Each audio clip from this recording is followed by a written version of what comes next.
What's happening? YouTubers are back with a brand new action figure review. Today we're going to take a look at the Marvel Legends Carnage, based on his appearance in Venom, There Be Carnage. Now this figure has been out for a while, and I decided to pick it up because I saw it in stock on Amazon, and another reason is I like the design in the movie.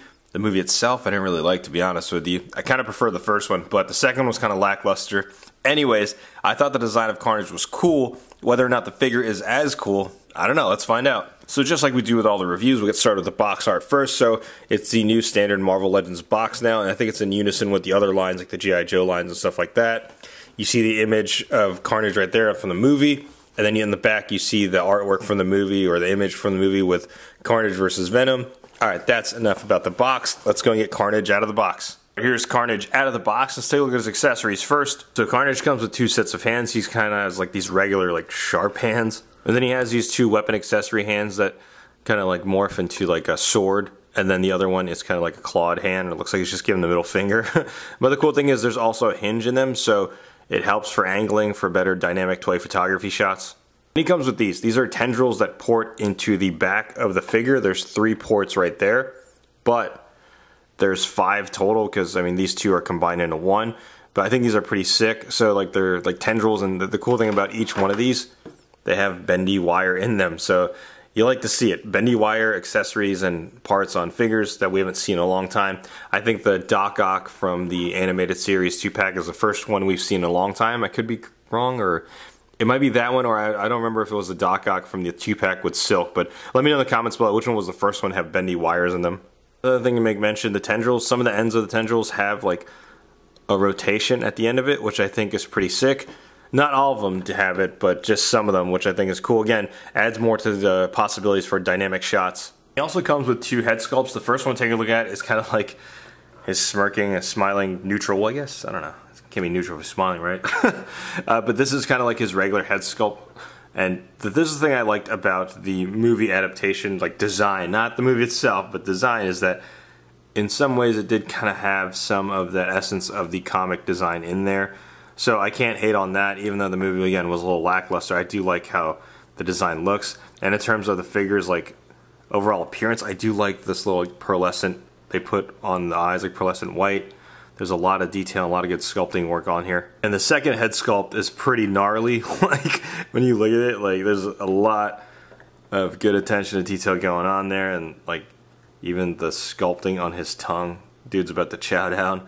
And I wanted to see if it was a reuse of the Venom one, and it's not, because when comparing it side by side, like, 2 different tongues, that's pretty insane. But yeah, overall I would say the head sculpt looks fantastic on this figure. Both head sculpts, I should say.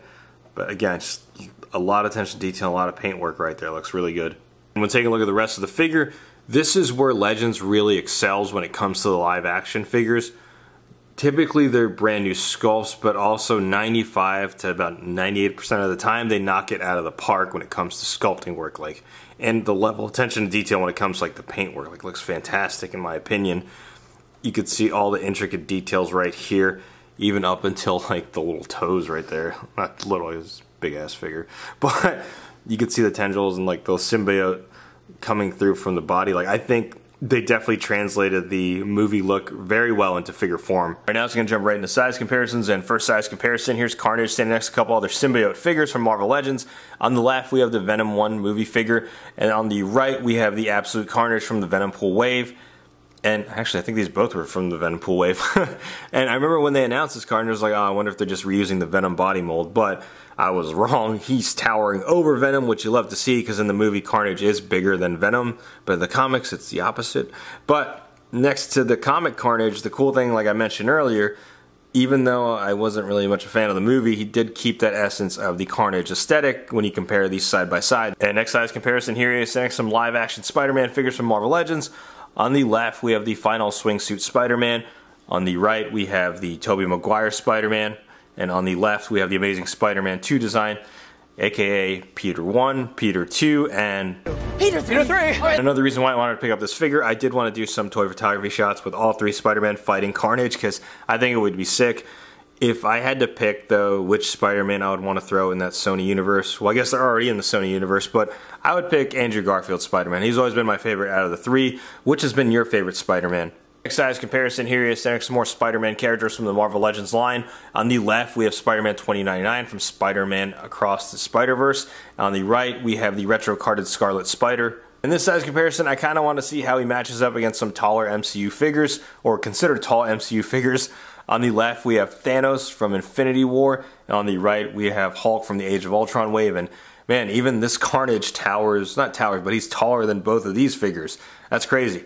But looking at this, man, we really need an updated MCU Hulk. I know we have the Professor Hulk, but I want another updated Hulk from either Avengers 1 or Avengers 2, because I like this figure, always hold a special place because it's one of my first ones I got, but man, those ball joint at the hips, we need an updated Hulk. Come on, Hasbro. And last size comparison here, he is standing next to the soon-to-be obsolete DC card stand in the Collector Edition line, the Multiverse Wave. Alright, some overall thoughts on the figure. I like it a lot. It's pretty gnarly when you look at the design and the accessories, and it is a little bit higher than a regular Marvel Legends, but in this case I kind of understand because he is a little bit taller than a regular Marvel Legends figure, and he could be considered deluxe, especially with the bendy wire tendrils that come out of his body. But I do like that accessory a lot. I do like the sculpt work, and again, the movie was really not that good for me. I didn't really like it, but the design is sick nonetheless. Like, I think this is definitely worth it. But again, I'm a little late to the game when picking this up, but you know what? I'm glad I did pick it up because he's most likely to end up on my top 10 Marvel Legends of 2024. But let me know what you think in the comments below, YouTubers. Are you going to be picking this up, or do you already have this figure, and did you see the movie? Because I think we have the third one coming out this year. Obviously, I'm going to watch it because I'm already grandfathered into this movie franchise, but I think this would be great toy photography shots, especially against some other live-action Spider-Man figures. But let me know, again, sound off in the comments below, and like always, if you like what you see, be sure to hit that like button. If you're not already subscribed to the channel, go ahead and subscribe. Thanks for watching.